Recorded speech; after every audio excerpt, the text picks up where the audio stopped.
Veja no ICL Notícias, segunda edição. Mais uma do diplomata tuiteiro. Ministro de Israel provoca Lula pela quarta vez e promove manifestação de Bolsonaro na Paulista. Pela nossa liberdade, pela nossa família, pelo nosso futuro. Fake news descarada. Os delírios da extrema-direita nas redes sociais para o evento de domingo. Acabou a boquinha. Valdemar Costa Neto corta salário que General Braga Neto recebia do PL. Polícia que mata. As ações da PM de São Paulo na Baixada Santista que a mídia não mostra. Com o ouvidor Cláudio Silva. O ICL Notícias, segunda edição, está no ar.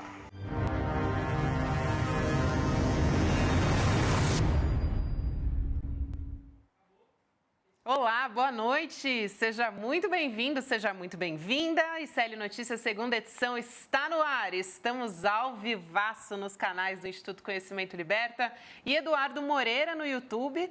Hoje é sexta-feira, né, minha gente? Dia 23 de fevereiro de 2024 e eu tô aqui na nossa formação de sexta-feira do ICL Notícias ao lado de Chico Sá e Rodrigo Viana. Boa noite, querido Chico Sá. Boa noite, é o time do Sextor. É o time do Sextor, do ICL. Pronto para mais um belo programa. Vi aqui antes no nosso chat, a comunidade ICL, tem gente de todos os estados. Fiz questão de ver lá 27 estados, só não vi de Fernando de Noronha. Mas tem pernambucano, então está no Exatamente. mesmo. Tá valendo. Ah, pernambucano pode ter certeza que minha família está sempre assistindo. A minha parte materna também toda de Pernambuco. É isso a aí. minha banda cearense também está toda aqui. Batendo cartão todo. Tamo bem. E aí, Rodrigo? Boa noite, né? Sexta-feira. Tinha uma história da segunda sem lei, né? Mas a nossa sexta-feira. Segunda sem lei. É a sexta-feira com lei, com notícia, né? E aí, depois do programa tudo bem, né? daí tá liberado, tá bom. Até 7h30, muita informação, tentando decifrar para você esse mundo velho perdido de meu Deus. Vamos nessa, a gente vai falar de Lula, vamos falar de fake news, vamos falar de manifestação no domingo e vamos falar também sobre essa questão diplomática que está posta aí a semana inteira e a gente vem tratando ao longo da semana, né, Rodrigo? Vamos falar disso, até porque os dois temas estão se encontrando. A manifestação do domingo com essa tentativa do governo israelense de interferir aqui nos assuntos do Brasil, de atacar o governo brasileiro através desse diplomata, chefe da diplomacia, que lembra o Ernesto Araújo, né, de triste lembrança aqui da época do Bolsonaro. Boa, ele é meio Beato Salu, né? Assim, Beato Salu. Né? Largaram o celular na mão de um Carluxo, né? Uma espécie de Carluxo lá no Serviço de Relações Exteriores de Israel. Nós vamos falar sobre isso e vamos falar também das investigações, né? O rescaldo desses depoimentos todos. Também vamos falar com o Demore, alvo da BIM Paralela. Né? O Leandro Demore, jornalista aqui do ICL, parece que foi também investigado, foi monitorado, arapongado pela turma da ABIN na época do governo paralelo, do governo Bolsonaro. Paralela era a ABIN. Mas nós vamos falar sobre isso tudo. É importante, hoje teve depoimento, mais um general foi prestar depoimento lá no Ceará. E os de ontem, alguns calados, outros falaram bastante. Em breve nós saberemos, né, se desses depoimentos vieram algumas informações aí para completar a investigação da Polícia Federal. Mas eu vou falar de Israel, então vou começar por aí. Boa. Porque pelo quarto dia seguido, o ministro, que leva o nome do país, né, o ministro Israel Katz, ele provocou Lula e provocou o Brasil, usando as redes sociais. Como eu falei, ele tem o perfil de um Carluxo com o Twitter na mão, com o celular na mão. O ministro, dessa vez, fez uma publicação com esta imagem e escreveu aqui: ninguém vai separar nosso povo, nem mesmo você, Lula oficial. Ele escolheu o Lula como alvo e marcou e fez essa gravura aqui, que tem todo jeito. Eu estava conversando com o pessoal na nossa redação, o pessoal da área de artes, gráficas e tal, todo jeito de inteligência artificial. Sim. né? Até pelas distorções, a gente percebe que os braços, às vezes, aqui não se completam e tal. Fez aqui uma espécie de convocatória para o domingo, quando ele faz aqui israelenses e brasileiros juntos diante do povo. É uma mistura de provocação ao Lula e de convocatória para o ato do dia 25. É curioso, né? As pessoas são meio deformadas. Eu fui olhar aqui, tem algumas que parecem bruxas. Parece aquele quadro Pânico, são vários pânicos. São vários pânicos. É a multiplicação de pânicos. Então, as pessoas são deformadas, os brasileiros e as brasileiras de shorts, né? Tem um terno também de muito mau gosto. O terno parece ser do israelense, né? Que está aqui com o...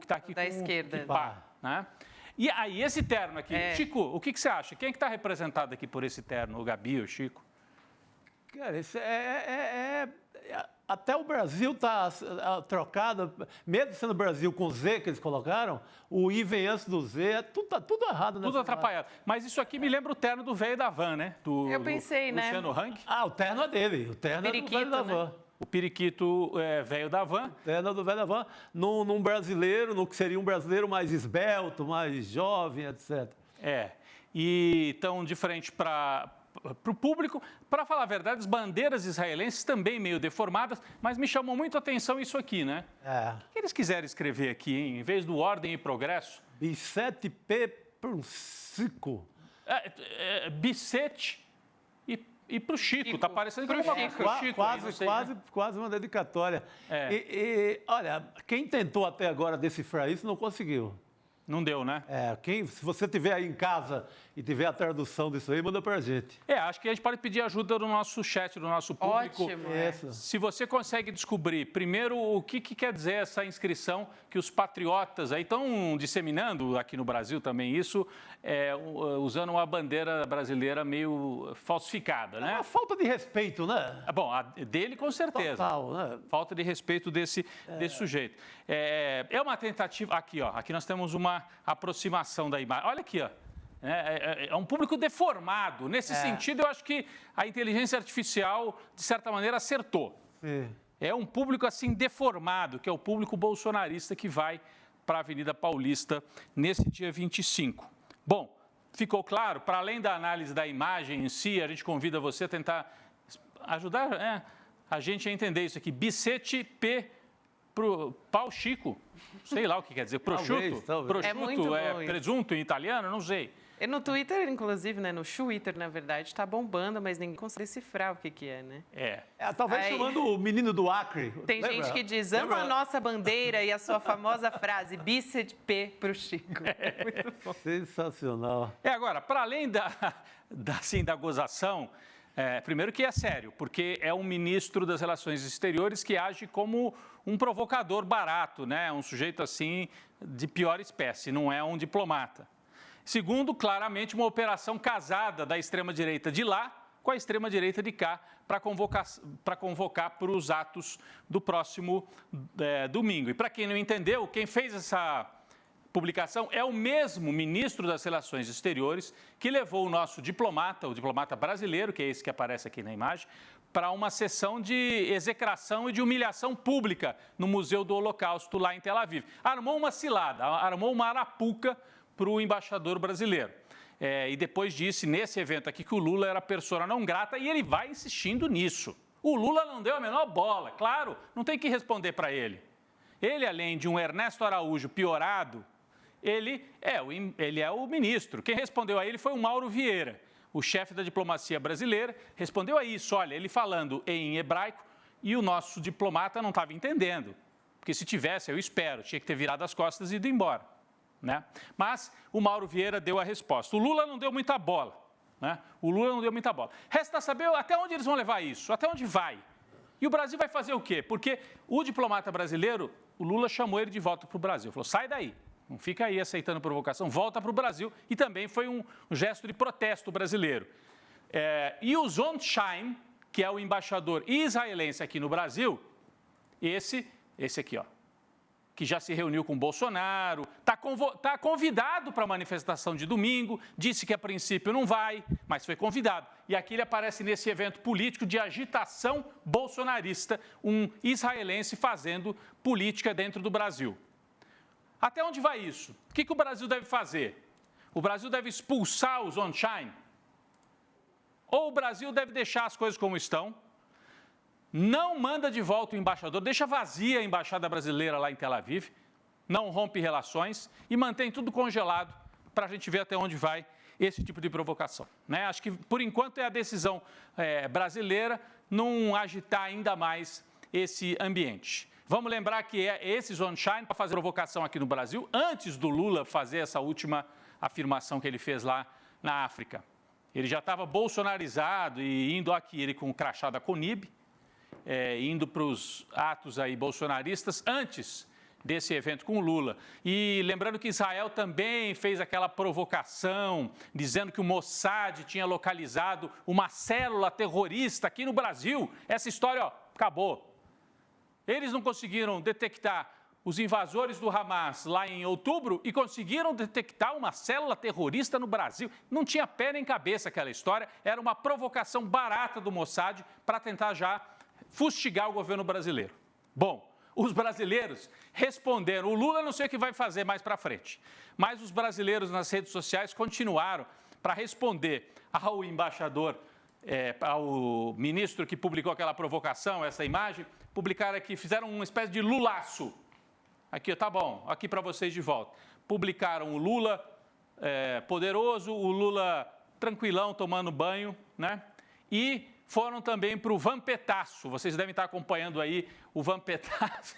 É o uso daquelas imagens antigas, históricas, de um ensaio fotográfico do Vampeta nu, jogador de futebol, coberto com a bandeira de Israel, vamos dizer, cobrindo as partes íntimas, né, Chico? Essa é uma resposta nada diplomática Também dos não. brasileiros em qualquer caso hoje em dia. Qualquer país mexeu com o Brasil recebe um vampetaço. Foi o caso dessa... É uma sátira, né? Vale pela situação. Porque o que é a posição desse ministro é nada diplomática. É um fanfarrão também, né? Age como um fanfarrão, O cara como um está provocador agindo barato. como um adolescente de internet, né? Pois é, aí você tem que responder, talvez na linguagem que ele entenda, né? É lacrador com lacrador. E o Vampeta, não sei se os israelenses estão entendendo o que está acontecendo lá quando essas imagens entram na conta oficial, inclusive. Conta oficial. Se eles vissem o Vampeta hoje, hein? O Vampeta hoje mudou tanto. Mas, enfim, tá aí. Então, o Brasil respondeu, não o governo, parte da sociedade brasileira, com o lulaço e o vampetaço. Mas voltando a falar sério aqui, nós temos também um balanço para fazer, né? Termina a semana, o Lula fez aquela declaração na África no último domingo, então já temos uma semana inteira. Qual é o balanço do que aconteceu? A imprensa brasileira e a extrema-direita, aproveitando até essa agitação feita pela imprensa tradicional brasileira, tentou vender assim a tese de que não havia dúvida nenhuma. O Lula errou, o Lula cometeu um erro grave, o Lula não podia ter comparado o que está acontecendo com os palestinos com a morte dos judeus, com o Holocausto, e em alguns casos chegaram a dizer o Lula foi antissemita. O Netanyahu afirmou isso, o ministro. E aí a extrema-direita aqui deitou e rolou. Aqueles comentaristas que babam um pouco mais na Globo News também repetiram esta tese de que o Lula disseminou uma ideia antissemita. Eu queria discordar disso, sabe? Aproveitar aqui esse tempo, porque isso aqui está baseado numa espécie de um sofisma. Lembra das aulas de filosofia e tal? O que é o sofisma? Você parte de uma afirmação principal, uma secundária e tira uma conclusão, né? Qual que é a afirmação primeira? Não se pode comparar o Holocausto a nada. Segundo, quem faz isso comete um erro grave, um desrespeito e, em alguns casos, é um antissemita. Essa é a tese. Segundo ponto, o Lula fez isso. Portanto, o Lula, ou ele cometeu um erro grave e tem que se desculpar, ou ele pode ser chamado, inclusive, de antissemita. Isso é uma falácia, é um sofisma, porque a primeira parte do raciocínio está errada, no meu entendimento, e no entendimento de muita gente. Quem é que diz que não se pode comparar a morte dos judeus na Segunda Guerra a mais nada? Onde está escrito? Em que manual está escrito isso? É claro, as analogias na história têm que ser feitas com muito cuidado, com critério, com respeito E não houve desrespeito, ninguém negou a morte dos judeus, ninguém chegou aqui e falou, não morreram, não morreu, 6 milhões de judeus não aconteceu. Isso é negacionismo, isso é falsificação histórica. Não foi isso. Ninguém falou também, isso é um fato menor. Não é um fato menor, é o fato mais grave, talvez, do século XX, né? Em termos de massacre de uma comunidade inteira. Agora, daí é você dizer, baseado, não se compara o Holocausto judeu com nada. Como? Houve outros genocídios gravíssimos também. Na escravidão, os povos retirados da África e trazidos aqui para as Américas, escravizados, passaram por um genocídio. Milhares morreram na travessia, depois morreram aqui quando chegaram, ou no Brasil, ou na América Central, ou nos Estados Unidos. E outros casos, genocídio armênio cometido pelos turcos, né? Então você pode comparar. Tem diferenças, é evidente que tem diferença. O presidente Lula não usou a palavra holocausto. Então essa ideia, não pode, o Lula cometeu um grave erro, tem que se desculpar, porque não podia ter comparado com o Holocausto. Ele não falou que os palestinos estão vivendo algo idêntico ao Holocausto vivido pelo povo judeu. Não falou. Ele disse que havia uma ideia de genocídio aqui palestino e que isso aconteceu na história quando Hitler começou a matar os judeus. Bom, então, no meu entendimento, a gente tem que acabar com essa interdição. Os israelenses e a comunidade judaica não têm o poder de dizer, não, vocês não podem falar isso porque isso é antissemitismo. Isso é uma tentativa de interdição política, ideológica. E acho que a gente não tem que aceitar. As analogias históricas são possíveis. Eu fiquei tentando fazer uma analogia assim. Sabe que os chineses foram massacrados, foram invadidos pelos japoneses, né, no começo do século XX. Houve invasão, estupro, violência de todo tipo. Isso é muito sério lá na China. Aí passam-se os anos, vamos imaginar que a China invada o Tibete ou invade Taiwan e comete abusos. E aí os chineses poderiam dizer, não podemos ser denunciados porque nós fomos vítimas dos japoneses, então nós somos as vítimas. Nós somos as vítimas. Então, esse tipo de interdição é sempre uma cartada, uma carteirada que a gente não tem que aceitar, ainda mais no caso em que Israel está cometendo, sim, um genocídio contra o povo palestino. Melhor do que qualquer um de nós, quem pode dizer isso é um jornalista judeu, como fez o Glenn Greenwald. A frase que a gente destacou ontem, que eu vou trazer de volta hoje aqui. Olha, vou colocar aqui na tela. Diz o Glenn Greenwald, escritor e jornalista judeu que mora no Brasil. Ninguém, nem mesmo Lula, está sugerindo que a escala das mortes em Gaza seja comparável ao Holocausto judeu. O que muitas pessoas estão dizendo, inclusive alguns dos intelectuais judeus mais proeminentes do mundo, como Masha Gessen, é que os mesmos princípios de desprezo pela vida e desumanização coletiva que culminaram no Holocausto estão também por trás da destruição de Gaza. É isso. Então, você desumaniza. O Netanyahu afirmou logo no começo da invasão, do massacre, falou, trata-se de uma guerra das luzes contra as trevas. Aí você pode tudo. Você desumaniza o outro lado. Eles são seres das trevas, podem e devem ser massacrados. Circulam por aí dezenas de cenas dos soldados israelenses debochando da morte e da destruição em Gaza. Então eles desumanizam para massacrar. Isso guarda, sim, uma semelhança com o nazismo. Mas 6 milhões você não pode comparar com 30 mil. Claro que não, ninguém está comparando, dizendo que 30 mil é igual a 6 milhões. Mas o Hitler tinha uma escala industrial, tinha campos de concentração. É fato. Só que a faixa de Gaza, a gente pode entender como um enorme campo de concentração e de extermínio hoje. Né? Eu ouço outro argumento também dos defensores de Israel. Não se pode comparar porque Hitler teve um projeto de extermínio. E Israel não, Israel está fazendo uma prática defensiva. Ora, bolas, o Hitler também dizia a mesma coisa. Ou vocês acham que o Hitler saía dizendo assim, estou aqui para exterminar, é um projeto de extermínio? Ele dizia que ele estava defendendo o povo alemão da ameaça judaica, dos malvados judeus que queriam atacar as tradições do povo alemão, o solo sagrado alemão, a cultura alemã, que estavam destruindo, corrompendo a Alemanha e que por isso precisavam ser destruídos. O discurso do Hitler, por mais absurdo que fosse e era de que a Alemanha tinha que se defender e que por isso tinha que exterminar aqueles que a ameaçavam, judeus, eslavos, russos, como eles fizeram também. Então, esse discurso de que não pode, não tem comparação, a gente pode estabelecer algumas comparações com honestidade, né? Entendendo que o que aconteceu lá foi gravíssimo, morreram 6 milhões de pessoas, mas o que está acontecendo agora é muito grave também. Então, eu acho importante a gente trazer de volta isso e romper essa espécie de carteirada histórica que parte da comunidade judaica tenta estabelecer aqui, dizer, vocês não podem, vocês erraram, não pode, o Lula errou, tem que pedir desculpa, o Lula cometeu um absurdo, isso vai gerar uma crise internacional. Tentaram dizer que o Brasil estabeleceu uma crise, que o Lula ia virar uma espécie de pária internacional. Nós ficamos esperando até agora.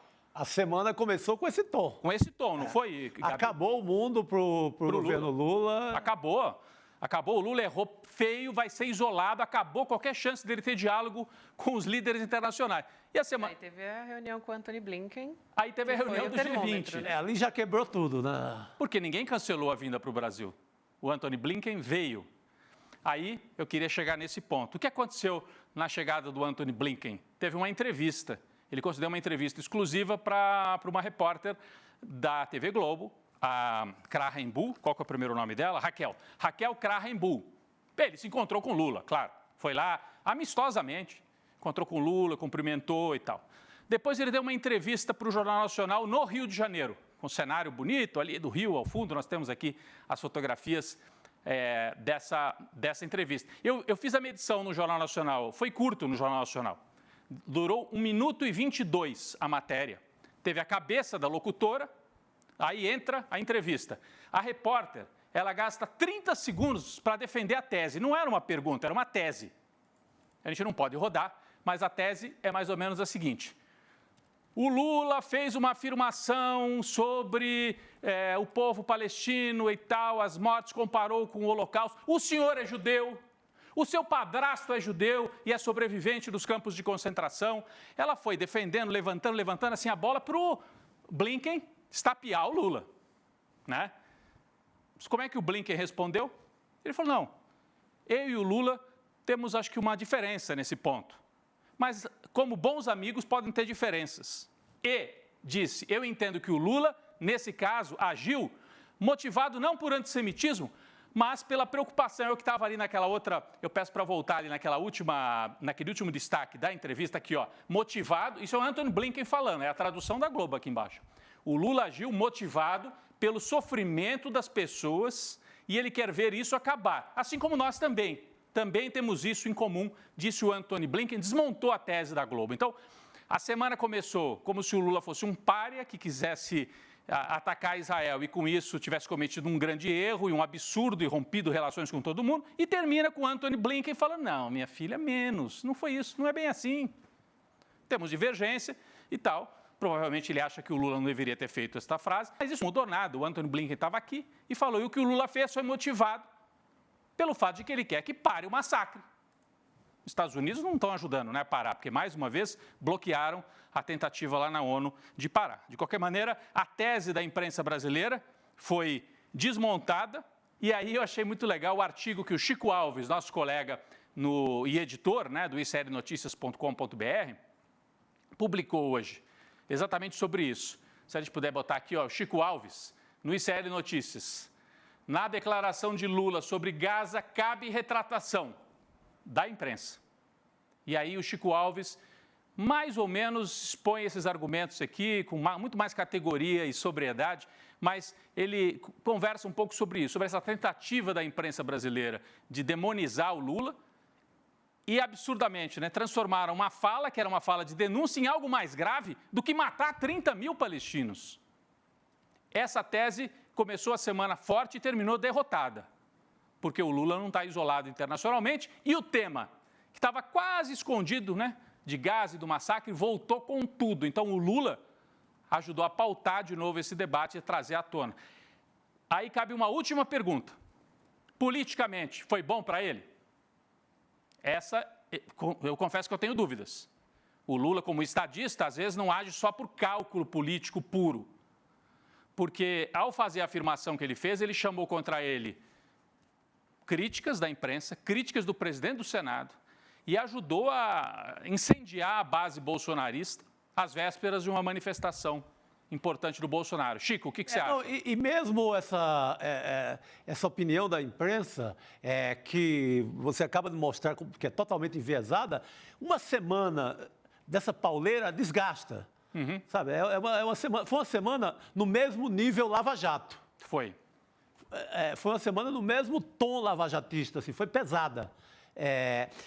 Teve outra, isso incomodou por conta dessa leitura maluca que une evangélicos neopentecostais no Brasil e o governo de Israel, que o professor João César Castro Rocha explicou essa semana por que acontece essa liga, ele estará com a gente aqui hoje também, desgasta um pouco também na comunidade evangélica. Digamos que não em todo, porque os evangélicos são diferentes no Brasil, por região, por igrejas, etc. Mas também é desgaste.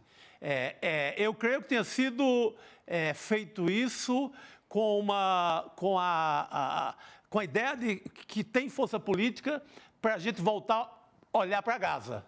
Eu acho que tem sim um cálculo político, que pode desgastar um pouco no Brasil, pode ter ali toda essa intriga de Congresso, vai ser usado na micareta bolsonarista, mas tem que ser dito. É isso, né? Naquela ideia que a gente fica cobrando o tempo inteiro. Será que nós vamos assistir a tudo isso de Gaza? Daqui a 10 anos nós vamos lembrar, ninguém fez nada? Assim, nada radical para parar isso? A fala do Lula acho que cumpriu esse papel. Então, ele sofreu, sem dúvida, algum desgaste político interno. Eu vejo assim, aqueles que fazem mais o cálculo puro.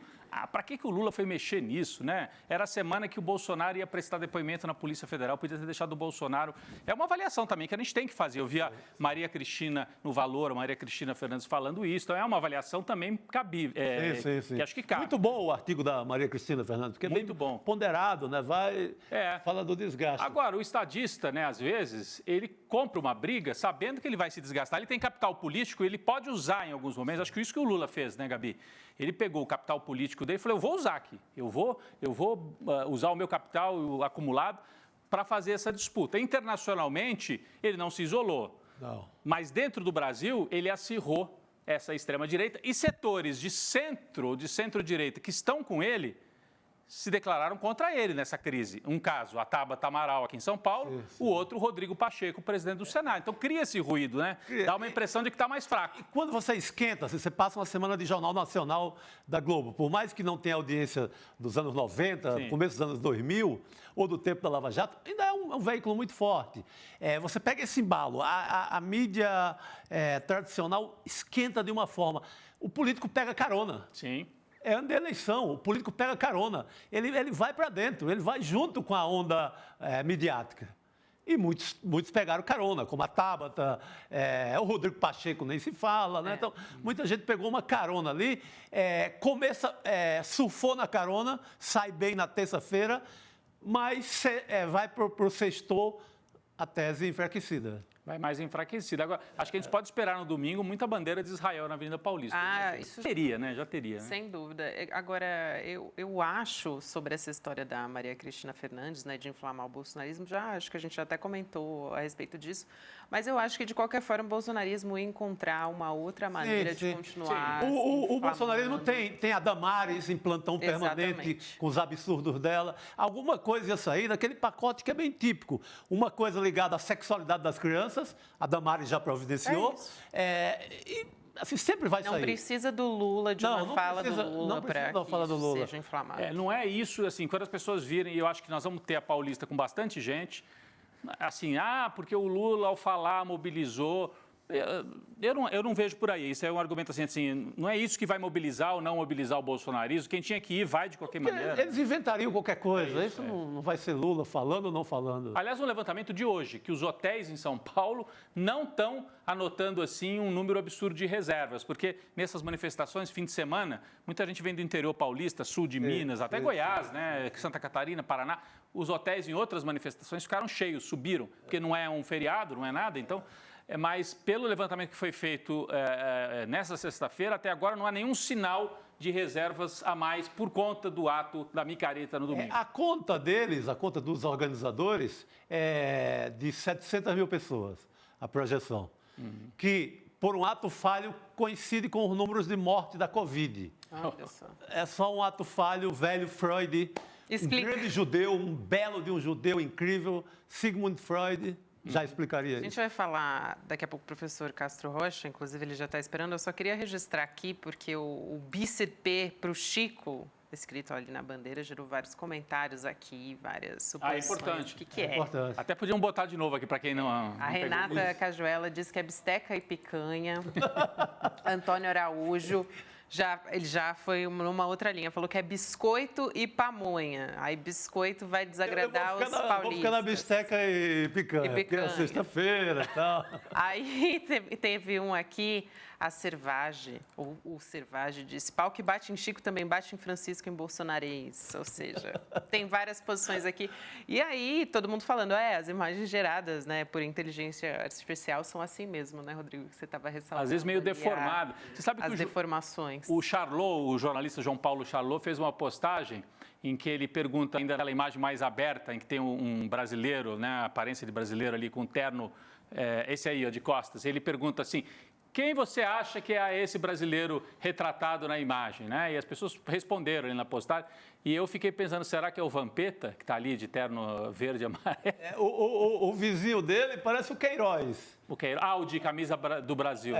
O Queiroz. Pode ser o Queiroz. É verdade. Então, essa acho que ainda é uma pergunta que fica para as próximas horas aí, Gabi. É isso aí. Bom, vamos seguir falando a respeito da manifestação, gente, porque quem está monitorando as redes bolsonaristas é o professor Castro Rocha, que já está aqui com a gente, João César de Castro Rocha. Sempre um prazer conversar com ele. Ele já está entre nós. Boa noite, professor. Bem-vindo. Boa noite, Gabriela. Boa noite, Rodrigo. Boa noite, Chico.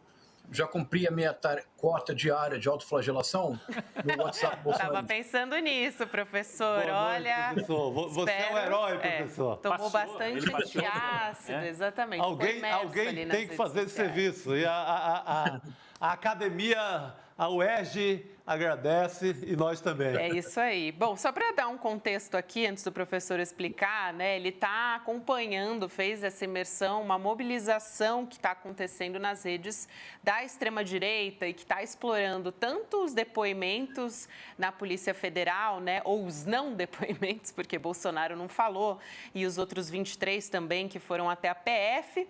E daqui a pouco a gente vai entrar, inclusive, nesses detalhes a respeito disso.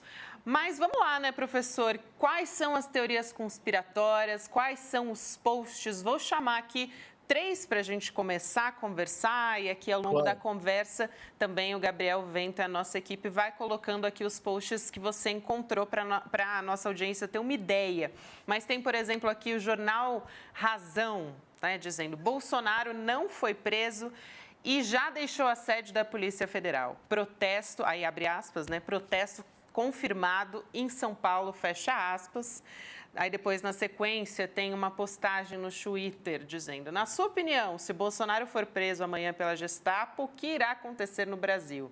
Responda nos comentários. E aí chamando para as manifestações do dia 25. O Silas Malafaia, que compartilhou uma postagem da Folha de São Paulo, a guerra covarde e psicológica não vão nos amedrontar, Estado democrático de direito já. E ele colocou isso compartilhando uma reportagem que a Folha ouviu especialistas dizendo que Bolsonaro pode ser preso se incitar crime durante ato na Avenida Paulista, como, por exemplo, foi naquele ato do 7 de setembro de 2021, né, se eu não me engano. Professor, vamos lá, então. O que você conta aí para a gente de mais relevante para a gente começar essa conversa? Então, vamos lá. Há 2 narrativas dominantes que têm o mesmo alicerce básico. O mesmo alicerce básico é que o Jair Messias Bolsonaro é uma vítima perseguida pelo establishment porque ele é o único político brasileiro antissistema. Essa é a narrativa central. Há 2 derivações que têm dominado grupos bolsonaristas no WhatsApp e no Telegram na iminência da manifestação do 25 de fevereiro. Uma delas, e eu coloquei dois posts que o Rafael talvez possa mostrar, porque é muito impressionante, Gabriela, é a ideia de que o Lula, eu vou dizer o que está escrito na postagem, Lula contratou mercenários. Mercenários para o quê? Aí vem outra postagem, o assassinato iminente do Bolsonaro. Então, o general avisa Bolsonaro que Lula contratou mercenários. Agora, Chico e Rodrigo, você sabe quem são os mercenários? E é bem importante nesse caso que nós prestemos atenção na forma de articulação do que mais tarde eu vou recorrer. Eu gostei muito do Chico ter mencionado Freud, vou trazer o Freud para a nossa reflexão daqui a pouco. Veja, os mercenários, sabem quem são, Rodrigo? Os dois lá do Mossoró? Exatamente. Exatamente. Imaginei. Ou seja, parte-se sempre. Porque então, dentro dessa teoria conspiratória, algum bolsonarista descobriu que se você entrar no Registro Geral de Cidadãos Brasileiros, que todos os registros relativos aos dois fugitivos de Mossoró foram apagados. Ou seja, eles não mais existem. É um absoluto delírio dessa teoria conspiratória. Isso de um lado. De outro lado, a ideia de que Bolsonaro será preso. Sempre quando se diz Bolsonaro será preso, há um detalhe semiótico que chama atenção. É que aparece ou em destaque ou no fundo a figura do ministro Alexandre de Moraes, tornando a questão política, que é uma questão muito importante. Veja aqui, olha, a figura do Alexandre de Moraes. Há uma outra postagem que eu coloquei, Gabriela, em que Bolsonaro será preso e aparece o ministro Alexandre de Moraes. Dessa forma, o que se realiza é retomar a narrativa de antes do ministro Alexandre de Moraes se tornar presidente do Tribunal Superior Eleitoral, antes obrigado. Aí, né? Antes, exatamente. Então, veja a configuração. O Bolsonaro com os olhos baixos, como se fosse vítima, como se estivesse impotente, e veja a expressão firme, mas um tanto maldosa do ministro Alexandre de Moraes, com esses olhos fixos para algum local que certamente para eles é a perseguição ao Bolsonaro. Então, Gabriel, o impressionante é que isto é apenas uma pequena amostra. Essas postagens, isto é um vídeo, pequenos cortes circulam de maneira absolutamente vertiginosa no que eu chamo de midiosfera extremista, que é esse ecossistema de desinformação. Ao mesmo tempo, eu acho que esta manifestação de domingo, ela nos dá uma oportunidade rara de talvez virar a chave e começar realmente a nos afastar dessa colonização do nosso imaginário pela extrema-direita. De alguma maneira, professor, o fato do Bolsonaro, dos militares terem ido prestar depoimento ontem, né, e boa parte ficou calada, os militares ficaram calados e o Bolsonaro ficou calado, outros falaram, o Anderson Torres falou bastante, essa investigação está avançando. Eles falam alguma coisa sobre a investigação e eu queria aproveitar para dizer para o nosso público que daqui a pouco o Leandro Demore vai estar aqui, porque ele tem detalhes importantes. Ele está citado, viu, Gabi? Ele foi citado como alguém que foi vítima da arapongagem lá da BIM. Ele é um dos perseguidos pela arapongagem. E ele vai estar ao vivo aqui com a gente daqui a pouco. Então você fique por aí, mas eu queria aproveitar e trazer esse tema para o professor. Se de alguma maneira, na mesma semana que vai ter o ato, né, do dia 25, o Bolsonaro tem que prestar depoimento. Isso atrapalhou ou eles acabaram transformando o limão na limonada, o Bolsonaro ali como uma vítima e os militares? Como é que o senhor viu isso nessa pesquisa, nesse mergulho na lama bolsonarista? Eu estava escutando o programa antes de entrar e eu acho que a Gabriela tem total razão. Se eu não me engano, Gabriela, você disse que para os bolsonaristas não fará diferença alguma. Sim. E é isso mesmo. Para os bolsonaristas, não apenas aqueles que são radicais, para a militância bolsonarista não há diferença alguma. E, Rodrigo, por algo que é verdadeiramente terrível. É porque, para eles, a articulação golpista não é um problema, não é um defeito. O defeito não é a articulação golpista. O defeito é que o golpe não tenha sido dado. É outra paisagem mental. Mas eu acho que aqui, se vocês me permitem, eu vou tentar ser breve, porque é muito importante escutar o Leandro Demore. Mas eu queria propor uma reflexão para nós. Eu vou partir do Freud. Em 1927, o Freud publicou um ensaio fundamental para o mundo contemporâneo. O ensaio se chamava O Futuro de uma Ilusão. Como vocês sabem, o Freud não era religioso. Pelo contrário, ele era muito crítico em relação à religião. E neste ensaio, ele pensa o que é religião, na história da cultura e o que pode ser o futuro da religião. Para o Freud, a religião era um conjunto de crenças que objetivamente não se comprovavam, mas ainda assim, a ninguém ocorreria negar a importância decisiva, central da religião no desenvolvimento do que nós chamamos de cultura e de civilização. Em todas as culturas, em todas as civilizações, a religião ocupa um centro muito importante. Então, o Freud propôs 2 conceitos. Se nós recuperarmos, creio, nós vamos virar a chave e vamos começar a ter uma certa autonomia em relação ao caos cognitivo produzido pela extrema-direita. Veja, dizia o Freud, ele diferencia erro de ilusão. Então, dizia o Freud, o erro é algo que objetivamente se pode comprovar que é falho e por isso deve ser corrigido. 2 mais 2, Chico, Gabriela, é igual a 4. Se você não for o Caetano Veloso, não pode ser 5. 2 mais 2 é 4. Aqui uma questão objetiva factual, é um erro. Mas diz o Freud, isso é fundamental, diz o Freud, para compreender o psiquismo humano, o que realmente interessa é a ilusão. Mas o que é ilusão? Olha que genial, Chico, dizia o Freud. A ilusão não deixa de ser um erro, mas não é apenas um equívoco, porque a ilusão é a projeção de um desejo. Então o exemplo que ele usava é notável, ele diz assim, em outubro de 1492, quando Cristóvão Colombo chegou ao que mais tarde se chamaria Américas, mas ele acreditou que estava na Índia, não era um erro.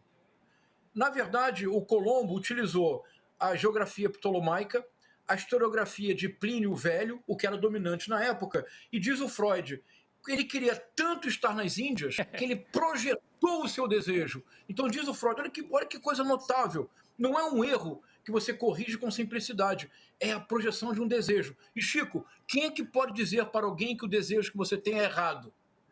Nós não controlamos o desejo. O que faz a extrema-direita em todo o mundo? Isso é muito importante.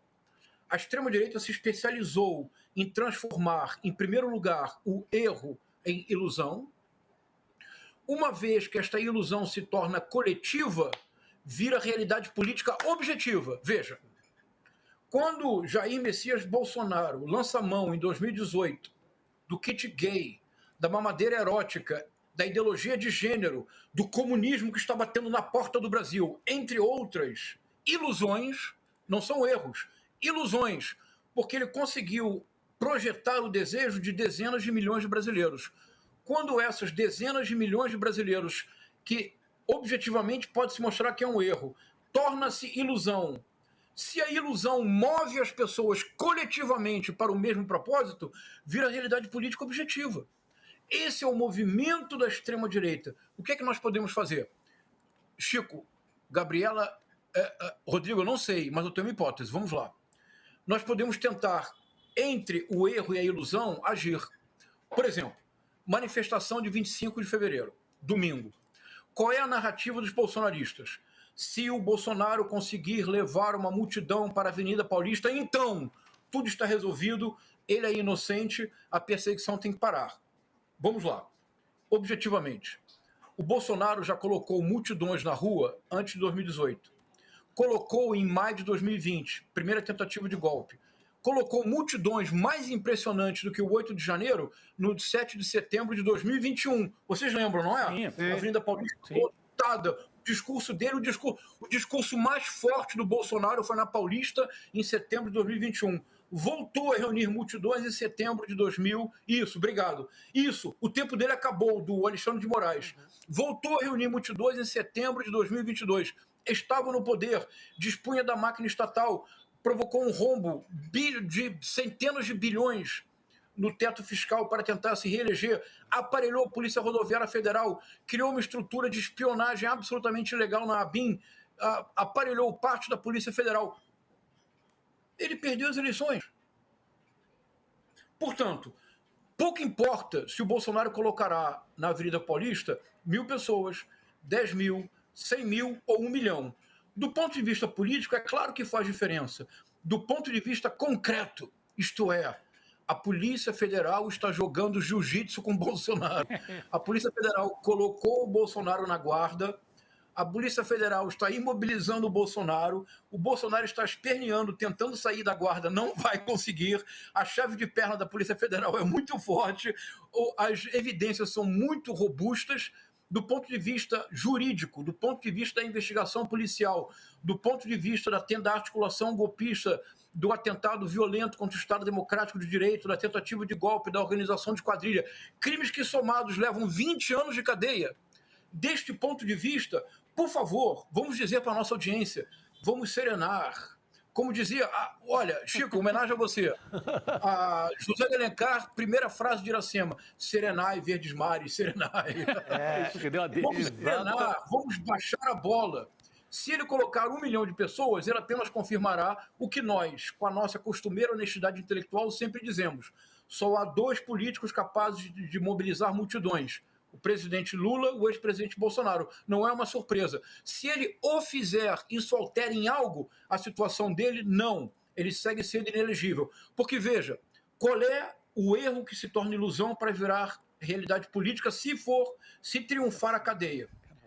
Para os bolsonaristas, número de pessoas assistindo a uma live é igual a vitória em eleições. Pois é. E para os bolsonaristas, número de pessoas presentes na praça pública é igual prova de inocência. Esse erro quer virar esta ilusão. A nossa tarefa, e por isso a importância do ICL, é não permitir que este erro se torne nesta ilusão, porque assim jamais será realidade política objetiva. Ou seja, baixemos a bola, tudo está caminhando como deve, em breve, e farei aqui uma profecia. Já que da última vez que eu estive com vocês, eu falei do Antigo Testamento, farei uma profecia. Seria um profeta. Vamos lá. Anderson Torres está prestes a assinar um acordo de delação premiada. Confere, viu, professor? A bastidores de Brasília levam a isso, que há cheiro de delação do Anderson Torres. E eles sabem disso. Eles sabem dessa história. Então, Veja, Chico. Por favor. E veja, Chico, bem rapidinho. Isso apenas confirma o que eu estou dizendo. Então, erro. Bolsonaro publica uma foto do pai dele com ele com uma traíra de 2 quilos. É o que a Legião falou isso hoje de manhã, né? Inclusive, sobre não é, Gabriela? Interpretação da militância bolsonarista. De manhã sobre isso. Isso. Então, interpretação da militância bolsonarista que se torna vertigem pura nos subterrâneos do WhatsApp e do Telegram. Bolsonaro, presidente justo, o pecador ungido, o homem o mais puro de todos, o verdadeiramente antissistêmico, ele foi traído por todos. Realidade concreta, e o Anderson Torres é essa prova. Quando o Anderson Torres foi preso, declaração do Bolsonaro, torço muito por ele, mas tudo que ele fez, ele tinha autonomia na Polícia Federal. Quando o tenente-coronel Mauro Cid foi preso, declaração do Bolsonaro, sempre foi um brilhante militar, lamento muito por ele, mas agora é cada um por si. É literal isso, Gabriela, cada um por si. Depois de vazar o vídeo... Professor, agora, com o Braga Neto, já começa a acontecer um processo similar. Ele já está jogando para o Braga Neto e para o general Heleno. Pois é. Então, não segura a mão de ninguém. E tem uma diferença. Ou seja, no caso do Bolsonaro, não há ilusão. Nos depoimentos, ele não opera, né? O senhor falou aí da ilusão e do desejo, né? Ele não opera na ilusão, ele manipula o desejo dos outros, né? Ele produz a ilusão dos outros. Eu achei muito interessante a construção do professor, né, Chico, não sei se você quer falar, até porque ele foi de Freud ao jiu-jitsu, né? Nas metáforas aqui, né? E eu costumo dizer que desilusão, nas letras de música, às vezes as pessoas ficam, desilusão, né? Desilusão é bom quando você se desilude, porque a ilusão não te permite ver as coisas, né? Então, quando a gente se desilude, é até positivo. Rodrigo, e você, independentemente do número de pessoas na Paulista, aí eu quero que o professor comente, isso também, a ilusão vendida para o domingo é muito grande, que é uma ilusão de defesa, uma ilusão de que vai voltar até ser elegível. Assim, vende-se muita coisa para o domingo na Paulista. Você esse bolsonarista acorda na segunda-feira lá no interior, volta para casa e tal, nada acontece. E isso é fatal também, né, professor? É verdade. O dia seguinte vai ser dolorido para eles, Gabi. Chico, esse é um dos mistérios da extrema-direita contemporânea e do bolsonarismo em particular. Há uma série de estudos fascinantes de seitas milenaristas, estas que anunciam o fim do mundo numa data precisa. Geralmente, quando a data chega e o fim do mundo é adiado, há 3 movimentos que são simultâneos. Há uma racionalização do fracasso, geralmente adia-se a data do apocalipse. Diz-se, não, eu interpretei mal a data. Não era 25 de fevereiro de 2024, mas 7 de março de 2025. Adia-se o apocalipse. Mas quando a nova data não se cumpre, em geral o que acontece é um descrédito total do guru, do líder religioso e a desagregação da seita. Um dos fenômenos mais intrigantes do bolsonarismo, mais intrigantes mesmo, Chico, e aqui sejamos modestos, é intrigante mesmo. O bolsonarismo, desde o dia 30 de outubro, ele coleciona uma série de profecias fracassadas. Veja, no dia 30 de outubro, começou, a partir do dia 31 de outubro, paralisação das rodovias. E começamos aquelas míticas 72 horas. Você recorda, Chico? Aguarda mais 72 horas, o Lula não sobe a rampa, uma série de coisas, né? É isso. Isso. Vamos para a frente dos quartéis, porque se houver caos, o Exército, em 72 horas, tem que fazer algo. Eles convocaram uma greve geral para o 5 de novembro, porque se em 72 horas houvesse o distúrbio, então as Forças Armadas deveriam intervir. Eles continuam ainda hoje nas 72 horas. A minha preocupação, Chico, é que, do ponto de vista histórico, um dia esse acúmulo de frustrações, essa série de frustrações acumuladas, pode explodir em pura violência. É o que no meu livro eu chamo de terrorismo doméstico. Isso. Pode explodir em pura violência, atos isolados de violência. Perfeito. Por essa frustração acumulada. Tem uma história, a gente estava falando agora há pouco do Braga Neto, né? Porque ele decidiu, o Valdemar Costa Braga Neto, perdão, o Valdemar Costa Neto decidiu cortar os salários, inclusive o do general Braga Neto, né? A gente estava falando do Braga Neto. Exato. E também cortou o do ex-assessor de Bolsonaro, o Marcelo Câmara. Que eles recebiam no PL, né, que é o partido de Bolsonaro. Essa informação é da Andréa Sadi, lá do G1, e o Valdemar foi um dos poucos que, justamente juntando essa história dos depoimentos que estão ligadas à manifestação, ele foi um dos poucos que falou no depoimento dele à Polícia Federal. Foram 23 que depuseram, a gente tem certeza, de acordo com as apurações, que 16, né, das investigações ficaram em silêncio e 7 falaram, mas não foram informações relevantes para o que está sendo apurado. E também, essa é uma informação da Bela Megali, do Globo. Eu queria entender, professor, a sua avaliação, se você vê essa história como um racha ou se, na verdade, uma parte da extrema-direita está mais unida, porque a gente tem boas figuras juntas nesse próximo domingo, né? Por exemplo, o Bolsonaro vai ficar no Palácio, enfim, a convite do Tarcísio de Freitas, que é o nosso governador. Então, a gente tem figuras proeminentes da extrema-direita que estão com o Bolsonaro e, ao mesmo tempo, que acontecem esses depoimentos e a gente fica aqui tentando entender se, na verdade, está acontecendo um racha ou se eles estão tentando ali manter um bloco unido. Como é que está essa história, na sua avaliação? Que importante isso que você falou, Gabriela. Obrigado. Isso é muito importante. Veja, se nós não nos aprisionamos no caos cognitivo da extrema-direita, as coisas começam a ficar mais claras. Por exemplo, a manifestação do 25 de fevereiro é um tiro no pé para o Bolsonaro. Por quê? Imaginemos que haja 1 milhão de pessoas. O tiro no pé é ainda maior, porque o Bolsonaro não poderá repetir o discurso forte e virulento de setembro de 2021. Se ele o fizer, ele assina o seu passaporte para a cadeia, porque ele rompe com o que foi estabelecido na atual investigação. Ninguém pode levar uma faixa sequer com dizeres ofensivos a nenhuma instituição. Ninguém poderá gritar fora ministro Alexandre de Moraes.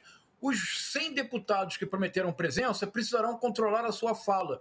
Agora, Gabriela, bolsonarista controlando a fala deixa de ser bolsonarista. Exatamente. Uma manifestação bolsonarista de 1 milhão de pessoas. Perde o veneno, né? É isso.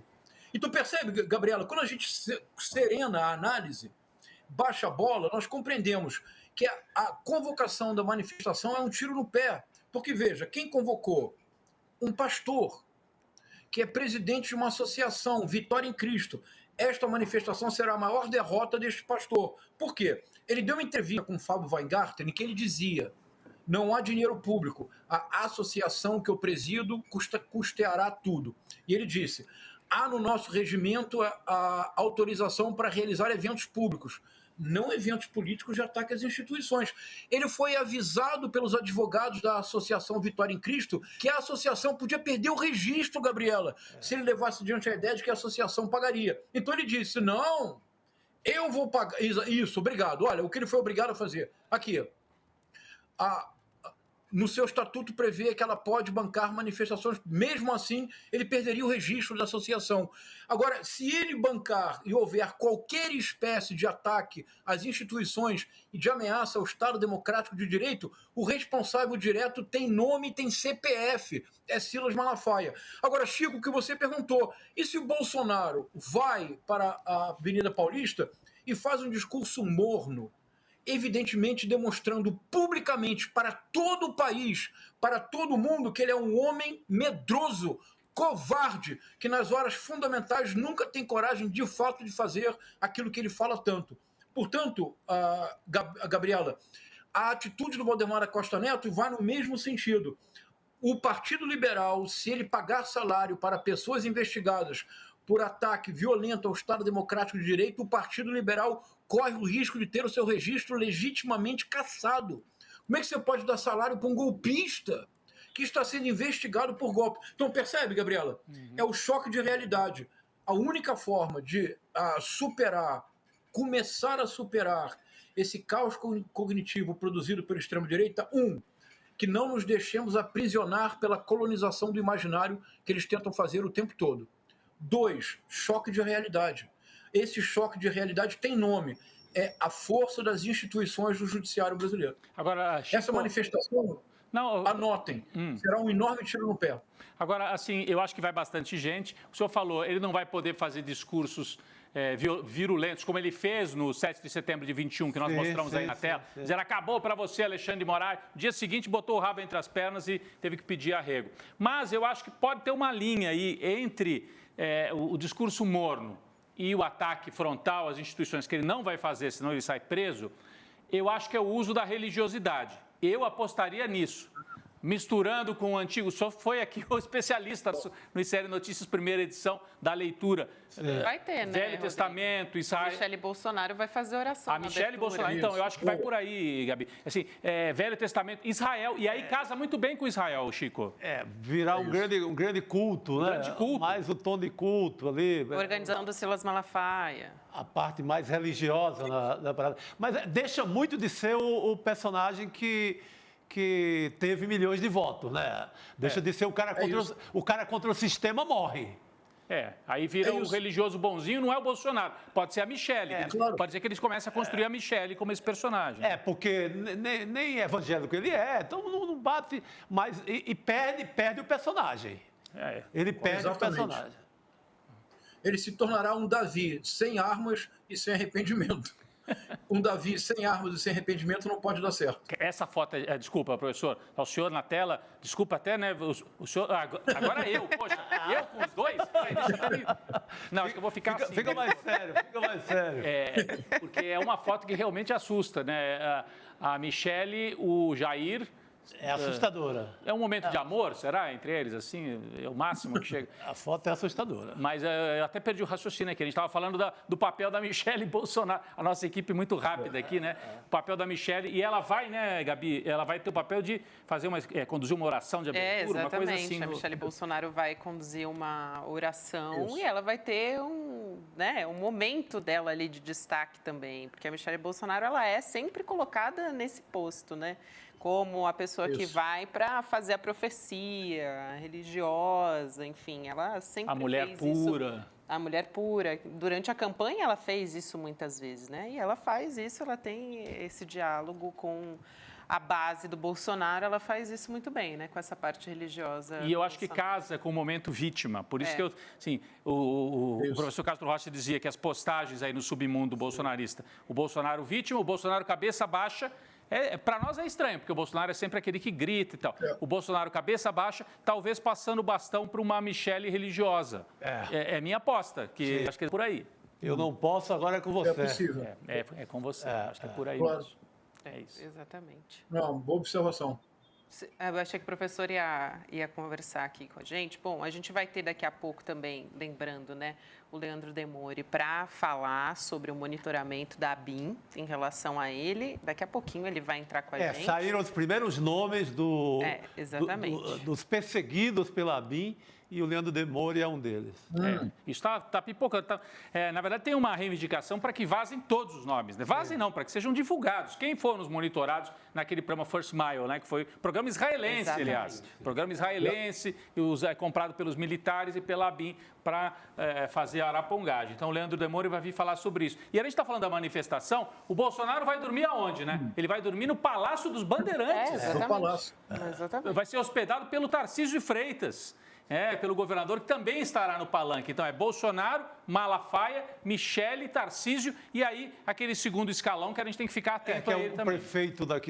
O prefeito de São Paulo, Ricardo Nunes, também vai.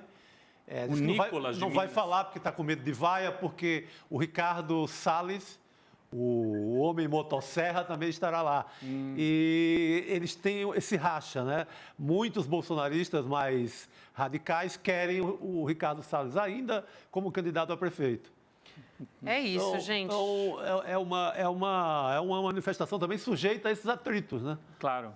Professor Castro Rocha, quero muito agradecer sua participação aqui. A gente vai falar agora a respeito de violência, operações e também como é que isso está se... Daqui a pouquinho a gente vai falar sobre isso. Então, ainda dá tempo, na verdade, professor, de trazer mais uma questão aqui, que é então tá bom. o depoimento do general...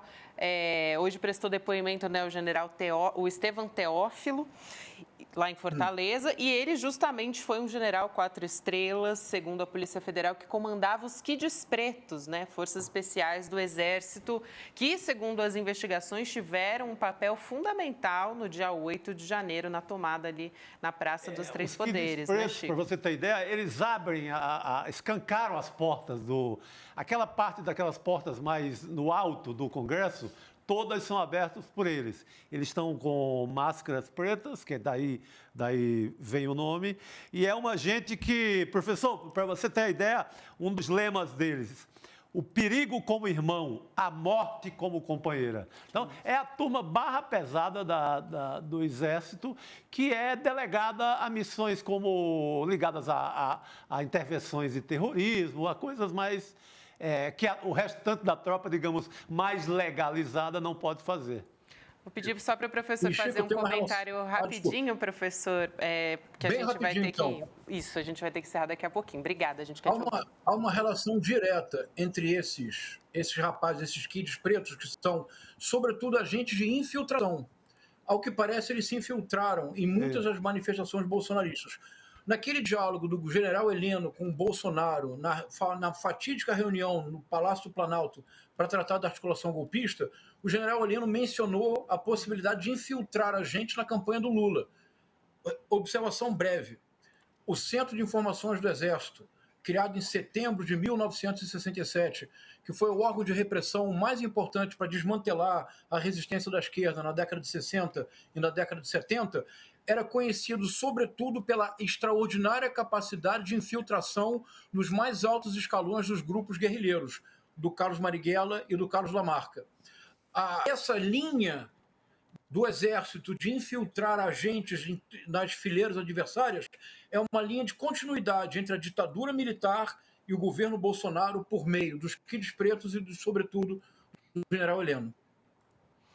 É isso, professor Castro Rocha, sempre um prazer, brilhante a sua fala aqui, um prazer te ouvir, um abraço e até uma próxima, professor.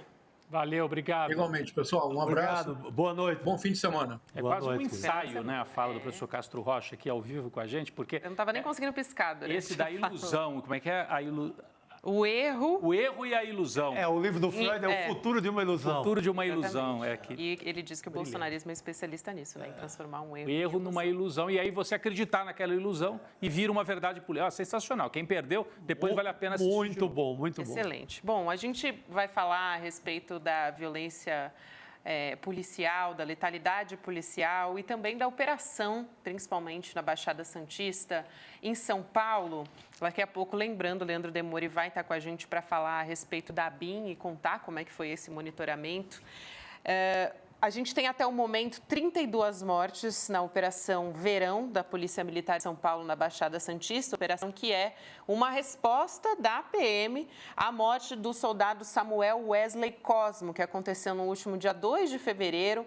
A gente tem, na verdade, essa Operação Verão como uma continuação da Operação Escudo, que terminou em setembro no ano passado, deixando 28 mortos. Então, até o momento, essa é a operação mais letal desde o Carandiru, né? Então, da década de 90. Né? A Escudo do ano passado. Né? As duas juntas. Uma é continuidade da outra, né, Gabriel? Exatamente, exatamente. Então, vou chamar aqui o ouvidor Cláudio Silva, o professor Cláudio Silva é ouvidor das polícias aqui no estado de São Paulo.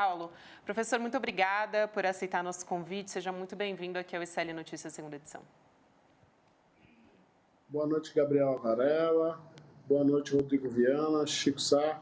Uma satisfação estar aqui com vocês nessa noite e com o público do ICL. Prazer é nosso, professor. Eu quero começar perguntando a respeito das investigações, porque têm sido feitas pelas famílias, e eu tenho conversado, inclusive, diretamente com as famílias da Baixada Santista, os moradores das comunidades, têm feito denúncias de violações de direitos humanos, e sei que vocês também, na ouvidoria, têm recebido vídeos, como, por exemplo, o de um policial lavando a rua, num momento, lavando a casa, na verdade, e esse sangue estava escorrendo para a rua, para promover uma limpeza depois da morte de uma família que diz que essa pessoa não tinha nada a ver, enfim, com a morte do policial que desencadeou essa operação. Mas, de qualquer forma, queria te ouvir a respeito disso, professor, porque seria ali uma maneira de você fazer uma perícia, né? Isso não poderia ter sido feito. Essa 32ª morte também, que a gente soube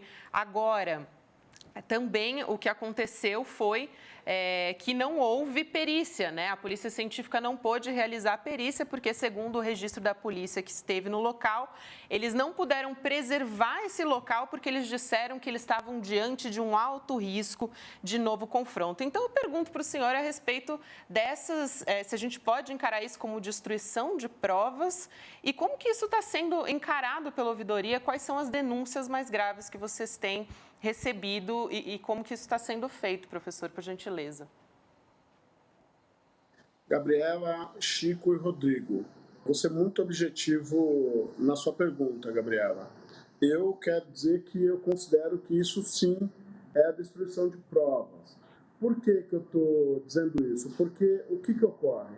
Ocorre que o governo do estado, quando convém, faz um discurso de que não terá um local, não terá um milímetro desse estado que a polícia não vai entrar, que a polícia não vai pisar o pé.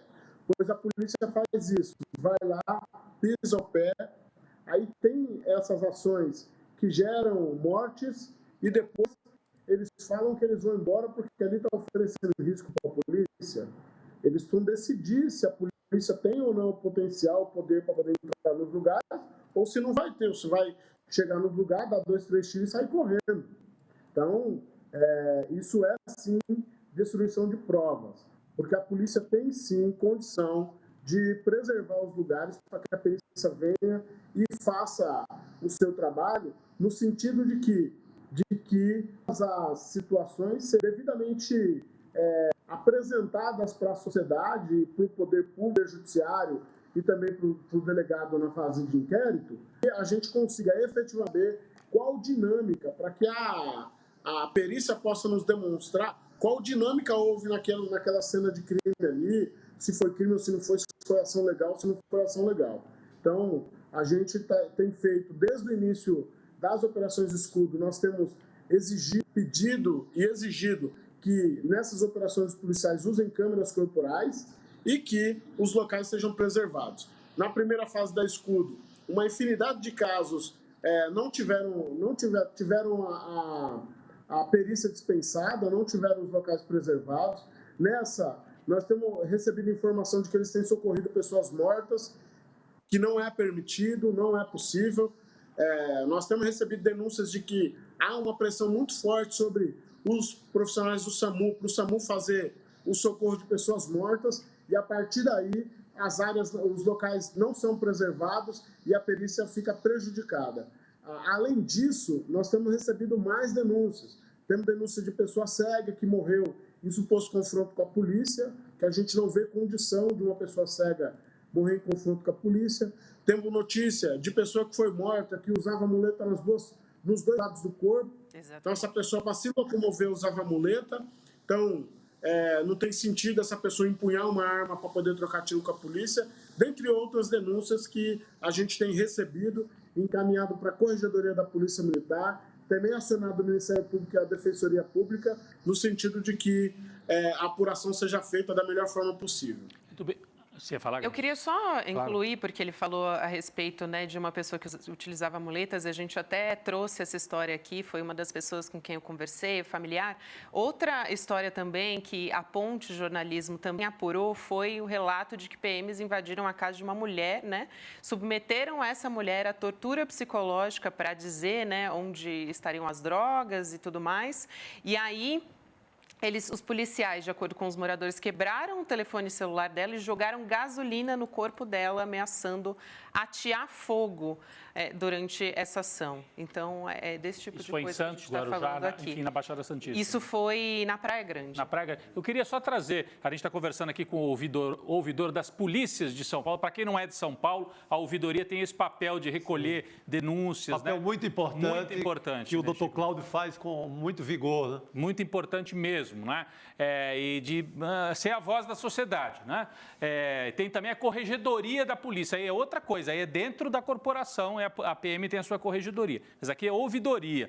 O senhor falou da questão das câmeras e eu queria trazer isso para o governador. Nós estamos falando da Polícia de São Paulo, o governador é o Tarcísio vai estar no palanque amanhã do lado do Bolsonaro, de um presidente que deve ir para a prisão em breve, ex-presidente, felizmente, né? E o Tarcísio vai hospedar o Bolsonaro no Palácio do Governo. Então, eu queria trazer a questão para o governador de São Paulo. Ele, desde o começo, dizia que queria tirar as câmeras, que o Dória, que é um homem conservador, a gente sabe, né, ouvidor, mas que manteve a ideia das câmeras. E agora ele acabou de fazer uma troca, eu queria chegar nesse ponto. A troca promovida pelo Tarcísio no comando da PM de São Paulo. Como é que o senhor avalia? Saíram, inclusive, alguns oficiais da PM, que eram esses que bancavam. Não, tem que ter câmera, sim, no uniforme, nós queremos que fique. A cúpula, né? É a cúpula. Ele botou a gente ligada à rota, né, que é a tropa, a linha dura da PM de São Paulo, que é contra, muitos deles são contra o uso das câmeras. Então, queria que o senhor avaliasse isso, o papel que está jogando o governador numa linha assim, para mostrar que ele é linha dura, que ele é bolsonarista mesmo. Chico, você queria completar? Queria completar para mostrar que o trabalho do doutor Cláudio, da ouvidoria, se torna muito mais difícil. Até meio utópico, né? Porque como é que você vai enfrentar uma determinação de um governador? Fica muito pesada a barra para esse tipo de trabalho, né, doutor Cláudio? Não tenha dúvidas, Chico, que, de fato, a situação tem sido muito difícil, especialmente em razão da escalada, né?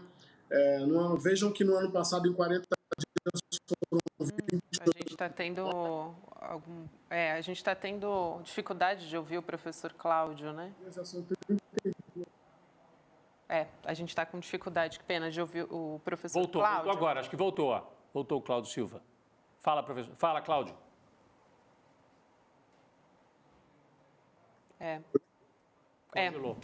Congelou o som. Realmente, a gente não conseguiu ouvir o professor Cláudio. Agora, não sei se ele está nos ouvindo, mas, de qualquer forma, eu queria muito agradecer a participação do professor Cláudio aqui, ouvidor das polícias, porque acho que é importantíssima, né, a participação dele para esclarecer aqui. E, obviamente, a gente vai voltá-lo a ouvi-lo, né? Vai voltá-lo não, a gente vai voltar a ouvi-lo em breve, porque essa operação continua. O secretário de Segurança de São Paulo, Guilherme Derrite, inclusive, que é bolsonarista, também alinhado com o bolsonarismo, e foi ele que, inclusive, né, articulou para fazer essa demissão em massa dessas pessoas da corporação.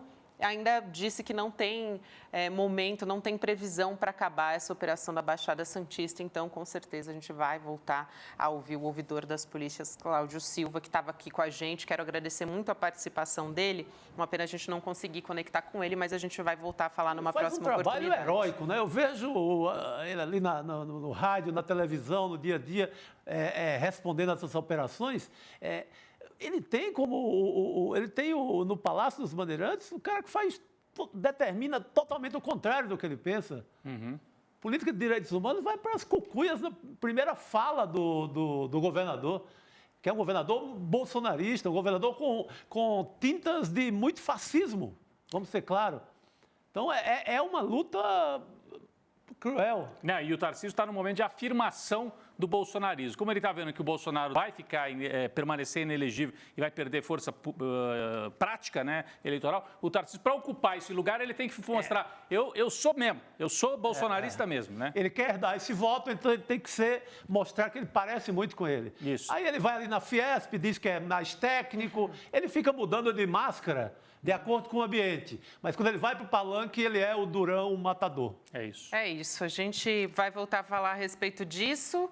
Agora a gente vai conversar com o Leandro Demore, né? Prometemos e cumprimos. Leandro Demore está entre nós. Querido, prazer falar contigo, mas por um motivo bastante desagradável, né? Leandro Demore foi monitorado ilegalmente pela ABIN de Bolsonaro e a gente tem, inclusive, informação sobre isso na imprensa, já saiu agora há pouco no Globo. Conta pra gente que história é essa, Demore. Boa noite. Boa noite. Boa noite, querido. Boa noite, meus queridos, tudo bem? Eu estava em casa já, não estava nem preparado para trabalhar mais hoje, mas acabei recebendo aí esse link de uma matéria publicada pelo jornal Globo hoje. A lista de monitorados pela ABIN tem políticos, assessores, ambientalistas, caminhoneiros e acadêmicos. Veja detalhes. Curiosamente, eu não me encaixo em nenhuma dessas qualificações, mas a primeira história que abre ali, matéria do Thiago Bronzato e do Dimitrios Dantas, é uma história que mostra pela primeira vez aí o que de fato aconteceu dentro da ABIN e comprova isso aqui, para lembrar para as pessoas, não é toda a lista. Nós estamos, inclusive, lutando para que se libere toda a lista, né, publicamente, inclusive estamos fazendo movimentos dentro do ICL também, judiciais, para se liberar toda a lista. Todo brasileiro tem o direito de saber se a ABIN, na verdade, se o Estado brasileiro, né, Gabi? Vamos colocar assim, nós fomos espionados ilegalmente pelo Estado brasileiro. A gente tem que esquecer um pouco o Bolsonaro nesse momento. Os caras usaram o aparato do Estado para espionar cidadãos sem nenhum indício de crime e sem nenhuma autorização judicial, e isso não está nem mesmo dentro do escopo do trabalho da ABIN. A ABIN não pode fazer esse tipo de trabalho. A história que saiu ali, Gabi, é uma história referente a 2019. Eu já imaginava que, se o meu nome fosse aparecer nesses monitoramentos, teria relação com essa época e, infelizmente, eu acertei. 2019, início da publicação das matérias da Vaza Jato, 2019, junho de 2019. Logo depois surge na internet uma história, uma conta no Twitter chamada Pavão Misterioso. Essa conta, tá aí essa conta. Essa conta começa a publicar vários prints de conversas inexistentes, que nunca aconteceram, né? Conversas falsas, entre, na época, o Jean Willis, o David Miranda, esposo do Glenn Greenwald, o Glenn Greenwald e eu. Então, eram 4 personagens, alguns outros personagens apareciam também ali, o Marcelo Freixo, algumas outras pessoas. Nós estaríamos nessas conversas de celular que eles fraudaram, estaríamos contratando um hacker russo para quebrar o sigilo dos telefones da Lava Jato, dos procuradores da Lava Jato, e ao mesmo tempo estaríamos fraudando as conversas da Vaza Jato, inventando conversas e inventando áudios para serem publicados. É uma maluquice totalmente fantasiosa. Na época eu até tirei um pouco de onda com isso, mas isso acabou escalando bastante, foi publicado em vários veículos do Brasil, Gazeta do Povo do Paraná, todos os principais veículos publicaram isso. Vocês estão vendo aí uma foto que saiu na época, publicado pelo tal Pavão Misterioso, né? Isso aí seria o meu celular e o celular do David Miranda. Essas duas fotos são públicas. Essa minha foto foi uma foto que eu fiz na época que eu trabalhava no Intercept, uma foto de trabalho. Então, o que eles fizeram na época, Gabi? Eles compraram chips telefônicos. Um dos chips que eles compravam, tá aí, ó, esse chip comprado, foi comprado com o meu CPF e com o meu endereço. Então, as conversas não foram manipuladas num programa de computador. Elas foram feitas manualmente em celulares de fato. Eles compraram um celular, celulares, compraram chips, colocaram esses nomes dos celulares com os nossos nomes, usando o meu CPF, compraram um chip na Vivo, em Brasília, na época, de final 61, e começaram a forjar conversas. Isso aí se espalhou pela internet. Nós tínhamos algumas ideias de como isso tinha sido construído, e agora a matéria do Jornal Globo mostra que a BIM, ela tinha arquivada dentro da BIM uma pasta chamada Pavão. Uma pasta chamada pavão.pdf. O que é essa pasta? Essa pasta tinha informações, várias informações, nós não sabemos todas ainda, sobre justamente o tal do pavão misterioso. Inclusive prints de conversas, esses mesmos prints de conversas, essas conversas falsas, eu quero repetir aqui, que foram publicadas na época. O que é que nós temos aí, Gabi? Para além do meu caso, que isso é o que menos importa. Isso importa muito para mim, claro que importa muito para mim, para minha família. Eu já contei aqui várias vezes de suspeitas que nós tínhamos sido espionados na rua, inclusive a minha mulher foi filmada na rua algumas vezes, inclusive com o bebê de colo, com o nosso bebê na época. Nós fomos filmados uma vez saindo de casa por um morador de rua, um catador de papelão, de uma maneira completamente esdrúxula. Nós saindo de casa, tinha um catador de papelão na frente da nossa porta, com um carrinho, um morador daquele, assim, um catador de papelão bastante maltrapilho, e a pessoa pega um celular e começa a nos filmar na saída da nossa casa. Então, nós já sabíamos que muita coisa vinha acontecendo. Só que agora nós temos uma prova. Isso está dentro das investigações. Isso aqui, publicado pelo Jornal do Globo, o Globo é um vazamento do que está acontecendo nas investigações agora. O que é que isso quer dizer, Gabi, Chico e Rodrigo, para além do meu caso? Isso é a primeira prova pública do que o ministro Alexandre de Moraes colocou na sua cautelar no mês passado, que ele levantou o sigilo que veio da investigação da Polícia Federal. Um dos principais objetivos da ABIN sob o comando do Bolsonaro era criar dossiês contra pessoas. O que é que tem ali dentro? Uma pasta pavão.pdf com informações sobre mim, sobre o Glenn, sobre o David e sobre o Jean Willis. Isso claramente é uma pasta onde há um dossiê, e os dossiês o Alexandre de Moraes fala claramente na sua cautelar. Os dossiês eram criados para serem espalhados pelo gabinete do ódio e destruir reputações. Agora, então, Leandro, claramente, isso aí, né, Rodrigo? Não, uma dúvida. Essa pasta e essa investigação, essa arapongagem que a BIM fazia, abastecia a conta Pavão Misterioso, eu me lembro bem dessa conta, muita gente brincava, essa conta é operada pelo Carluxo. Então a pergunta é, a ABIN abastecia a conta que divulgava coisas para intimidar, e às vezes até era para intimidar também, dizer nós sabemos de você, se liga, ou para espalhar mensagem falsa, ou era ao contrário? Eles pegaram o que saiu ali nessa Pavão Misterioso e transformaram num dossiê para juntar informações e tal. Você consegue já saber, com base no que nós temos até agora? Antes do Demori responder, eu só queria ler o trecho justamente da reportagem do Globo que fala sobre isso. Em junho de 2019, foi salvo num sistema da agência o arquivo pavão.pdf. Tratava-se de reprodução de uma tela de pesquisas realizadas em nome de Willis Miranda e do jornalista Leandro Demori, que trabalhava no site da Intercept, responsável por divulgar mensagens do ex-juiz Sérgio Moro, então ministro da Justiça do governo de Jair Bolsonaro, e procuradores da Operação Lava Jato. Falsas acusações sobre Demori também foram publicadas no perfil do Pavão Misterioso. É justamente isso só para trazer aqui esse contexto. Rodrigo, você é um jornalista experiente, uma pessoa muito inteligente, fez a pergunta seminal desse caso. Eu não vou poder responder pela Polícia Federal. Eu só lhe direi uma coisa, meu caro amigo. O Pavão Misterioso, que surgiu publicamente na internet, espalhou essas conversas, apareceu em julho. O que é que a Gabi acabou de ler? Em junho de 2019. Então já dentro da ABIN já havia antes da conta aparecer publicamente. Isso.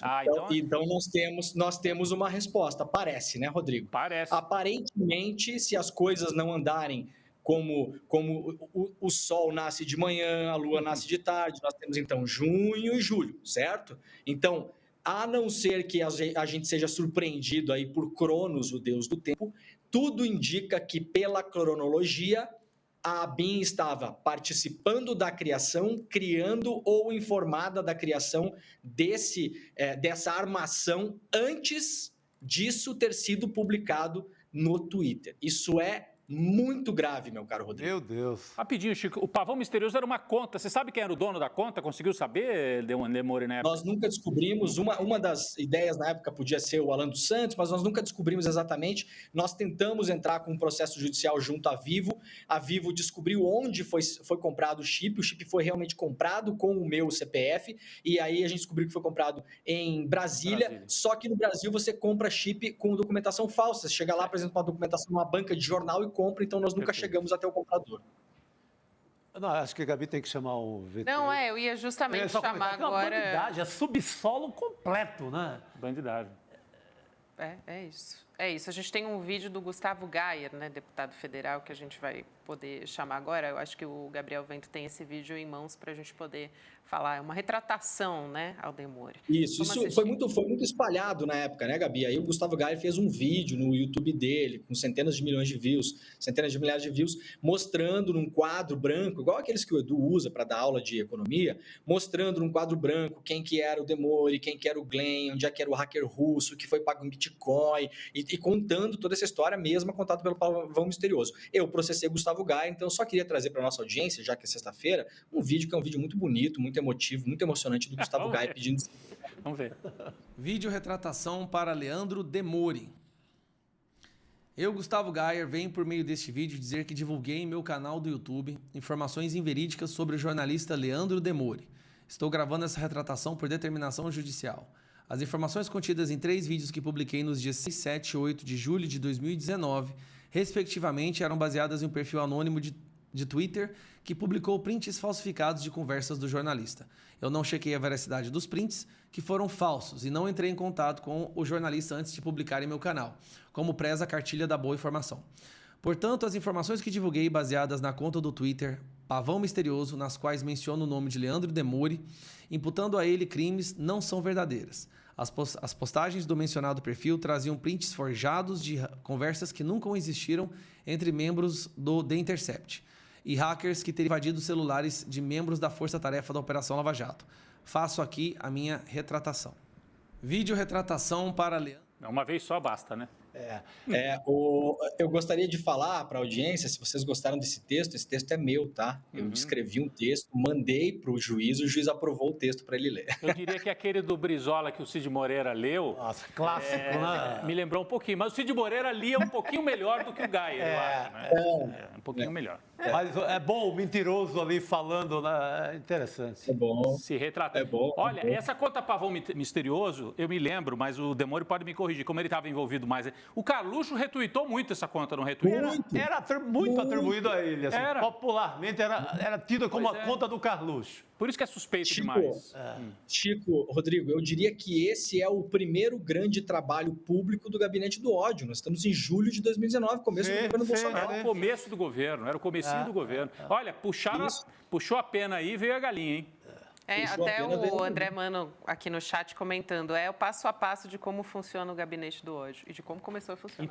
Então peraí, só para a gente retomar a tese, né, pelos fatos, não é uma tese pelo que a polícia apurou. A ABIN tem uma pasta chamada Pavão Misterioso, um arquivo, né, chamado Pavão Misterioso, que diz respeito ao Demore, ao Glenn, ao falecido já David Miranda e ao Jean Willis.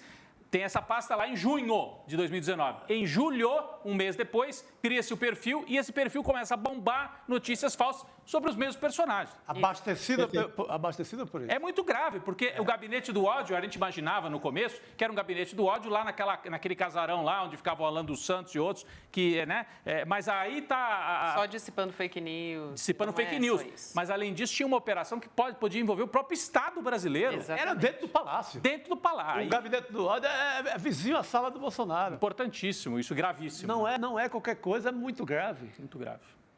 Perfeito, é isso. É isso, querido.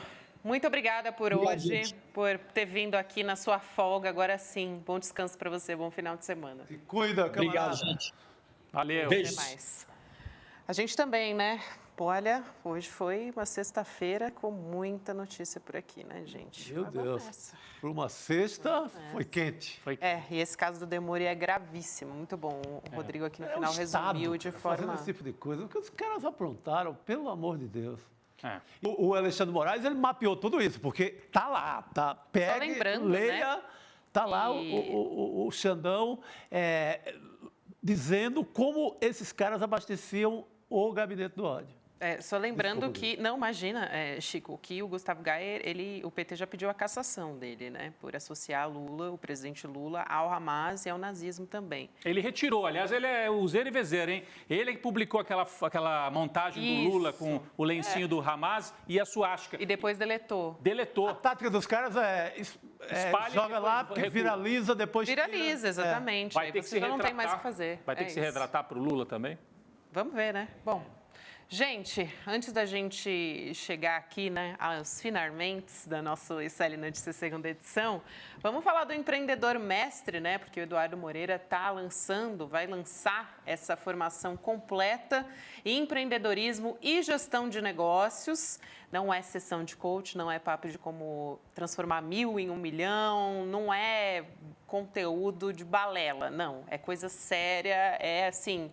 nível MBA, só que mais acessível, né? E mais completo, porque o Edu tem muita experiência nessa área, enfim, como sócio, como gestor.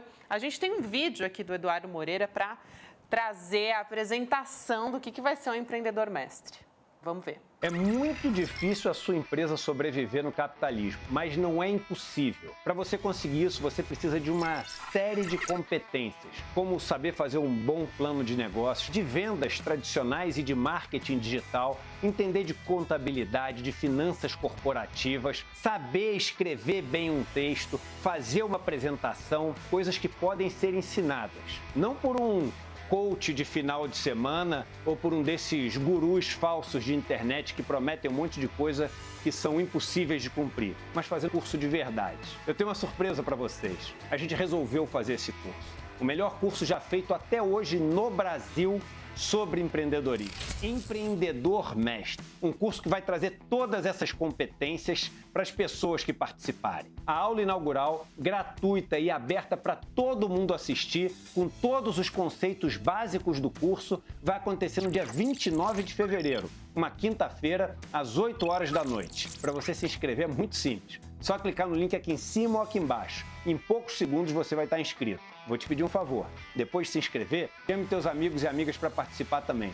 A gente precisa vencer no capitalismo, hackeando o sistema e usando as regras dele. Dá para fazer. Eu vou ensinar no curso. Muito bom. Isso aí, muito bom. E tem como conseguir bolsa integral também, o que é uma notícia melhor ainda. Além do empreendedor mestre, dá para ter acesso de graça para você estudar de graça, né? Com o Edu e com o time também. Acho que vai ter, por exemplo, Débora Maganha. Vai ter um time muito bom aí, professores renomados que ele reuniu aqui para dar esse curso para você. E aí você se inscreve, né, na aula inaugural, que a gente vai ter na próxima quinta-feira, dia 29 de fevereiro, às 8 horas da noite. E aí você indica amigos para participar. E é assim que funciona, né? Os 30 primeiros que trouxerem mais gente, mais indicações, por isso que é legal compartilhar com os amigos, vão receber a bolsa integral. Então, você faz a sua inscrição em icln2.com.br e aí na página seguinte, você vai descer a tela até chegar no link único. Aí você pega esse link e manda para grupo de WhatsApp, para amigo, para família, enfim, rede social. Quanto mais gente você trouxer, mais chance você tem de conseguir uma bolsa integral. É isso, né, gente? Muito bom, só novidade boa aqui nessa sexta-feira. Agora sim, vamos sextar? Bora? Bora. Bora, Chico Sá, obrigada por hoje, querido. Boa noite, até semana que vem. Eu que agradeço, obrigado à audiência no Brasil inteiro. Rodrigo, tamo junto, então, até sexta-feira que vem. Até a próxima sexta. Chico, Gabi, obrigado a todas e todos. E vamos seguir esse caso também do Demore, que é grave, né? É grave, pesado e devem surgir novos nomes na próxima semana. Eu acho que até durante o fim de semana pode vazar, coisa antes da manifestação até. Segunda-feira a gente vai estar aqui fazendo a repercussão da manifestação. Vai ter desdobramento, vai ter muita notícia esse final de semana. Segunda-feira a gente vai estar aqui trazendo tudo em detalhes para você. Obrigada a você que nos acompanhou até aqui nos canais do Instituto Conhecimento Liberta e Eduardo Moreira no YouTube. Tchau, bom final de semana. Sexta-feira, juízo, mas nem tanto. Tchau. Saca só essa estatística que pode parecer legal, mas eu te garanto que é uma das mais tristes que você já viu nos últimos tempos. Somente o Brasil e mais 3 países onde a desigualdade é enorme na África têm como profissão dos sonhos das pessoas ser um homem de negócios. Infelizmente, isso acontece porque as pessoas têm uma visão falsa, vem pelos gurus da internet, os coaches de final de semana, que existem maneiras milagrosas de se ficar rico da noite para o dia. Tudo isso é mentira. E as estatísticas mostram que no capitalismo o jogo é sempre contra você em termos de probabilidades da sua empresa dar certo. Mas existem maneiras de poder fazer essas probabilidades aumentarem. E isso tem a ver com ciência, estudo e conhecimento. Eu resolvi preparar o melhor curso de empreendedorismo e negócios que esse país já teve, com os melhores professores e professoras das academias mais renomadas do país. Na aula inaugural desse curso, uma aula onde eu vou ensinar todos os conceitos básicos, você está convidado a assistir gratuitamente. Vai acontecer no dia 29 de fevereiro, uma quinta-feira, às 8 horas da noite. E para se inscrever, é só clicar no botão Saiba Mais aqui embaixo. Se inscreve agora, demora poucos segundos e chame seus amigos e amigas para participar também. Vamos vencer o jogo deles, nas regras deles, hackeando o sistema.